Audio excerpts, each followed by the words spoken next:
Hello learners, welcome to my YouTube channel maths by दीक्षा।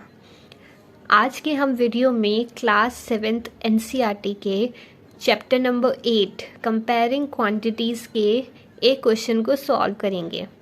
तो आप please एक बार note कर लें, क्लास 7th के ओल्ड एडिशन का एक्सरसाइज 8.3 का ये क्वेश्चन है। वही अगर आप न्यू एडिशन यूज़ करते हैं तो वो 7.2 एक्सरसाइज हो जाती है, उसका क्वेश्चन नंबर 6। तो आप इसको एक बार जब क्वेश्चन पढ़ते हैं तो आपको पता चलता है, जूही नाम की एक लड़की है जो कि एक वॉशिंग मशीन सेल करती है, वॉशिंग मशीन बेचती है।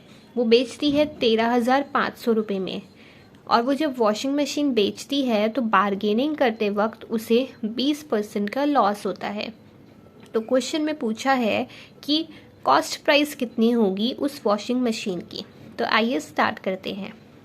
तो क्योंकि अब हमें लॉस परसेंट गिवन है तो हम ऑब्वियसली लॉस परसेंट का फॉर्मूला यूज़ करेंगे। तो स्टार्ट करते हैं।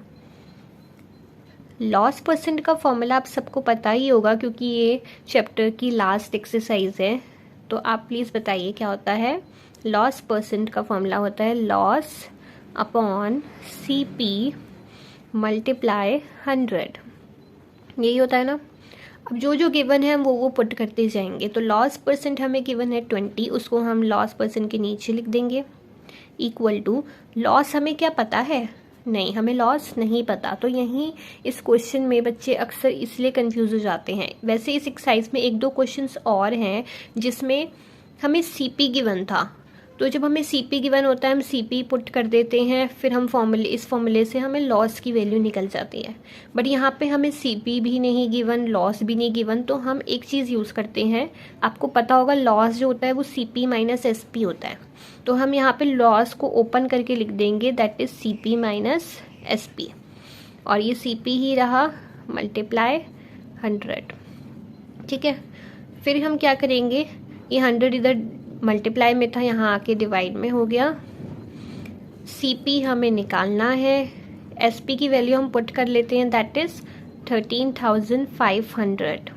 ओके, देन ये नीचे वाला CP एज इट इज़ रहेगा।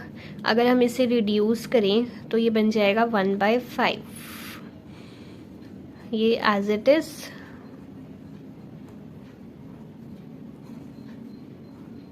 अब आप यहाँ पे क्रॉस मल्टीप्लाई कर लेंगे, CP इस 1 से मल्टीप्लाई होगा और 5 इस पूरे टर्म से, दोनों टर्म से मल्टीप्लाई होगा। तो ये हुआ CP, ये हुआ 5। अब यहाँ पे ना ब्रैकेट लगाना बहुत ज़रूरी है। ब्रैकेट में आ जाएगा CP माइनस 13,500। ब्रैकेट इसलिए लगाते हैं क्योंकि अगर हम ब्रैकेट नहीं लगाएंगे तो ऐसे लगेगा 5 ओनली CP से मल्टीप्लाई हो रहा है, बट 5 जो है वो इस SP से भी मल्टीप्लाई हो रहा है, SP जो ये सेलिंग प्राइस है।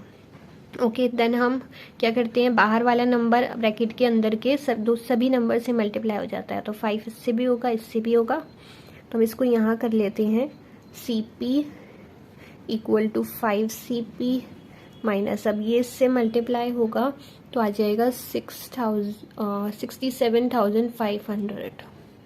ओके, देन हमें मतलब ये है हमारा कांस्टेंट, इसको हम इधर भेज देंगे, नेगेटिव को इधर भेज देंगे तो ये पॉजिटिव हो जाएगा।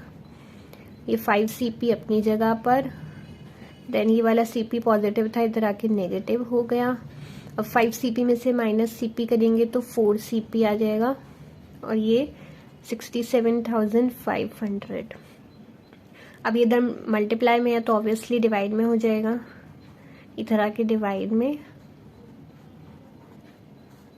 तो अब आप 67,500 को 4 से डिवाइड कर देंगे तो आपके पास कॉस्ट प्राइस आ जाएगा 16,875 रुपीज़, जो कि इस वॉशिंग मशीन का कॉस्ट प्राइस था। यानी जूही ने 16,875 में वॉशिंग मशीन खरीदी थी और उसे बेचा 13,500 रुपये में विद 20% लॉस। तो एक बार मैं इसको वापस से रिकैप कर देती हूँ। लॉस परसेंटेज हमें गिवन थी, SP हमें गिवन था, हमें CP निकालना था। वॉशिंग मशीन का। अब लॉस पर्सन गिवन था तो लॉस पर्सन का फॉर्मूला यूज़ कर दिया, जो चीज़ गिवन है उसको उसी के नीचे हम पुट करते जाएंगे। लॉस पर्सन के नीचे लॉस पर्सन हमने पुट किया। देन हमें क्योंकि सीपी भी नहीं गिवन और लॉस भी नहीं पता, दोनों चीज़ें नहीं पता, इसलिए हमने लॉस को ओपन करके ब्रेक करके लिखा, that is CP minus SP. फिर ये 100 इधर डिवाइड में आ गया, एसपी की वैल्यू हमने पुट कर दी, ये रिड्यूस हो रहा था हमने रिड्यूस कर दिया। देन यहाँ पे क्रॉस मल्टीप्लाई हुआ, ब्रैकेट का ज़रूर ध्यान रखना है। देन कांस्टेंट को एक साइड एंड देन वेरिएबल्स को दूसरी साइड रख के सॉल्व करके डिवाइड करके हमें फाइनली कॉस्ट प्राइस मिल गई। I hope this would be helpful for you. Hit the like, share with your friends. Thank you.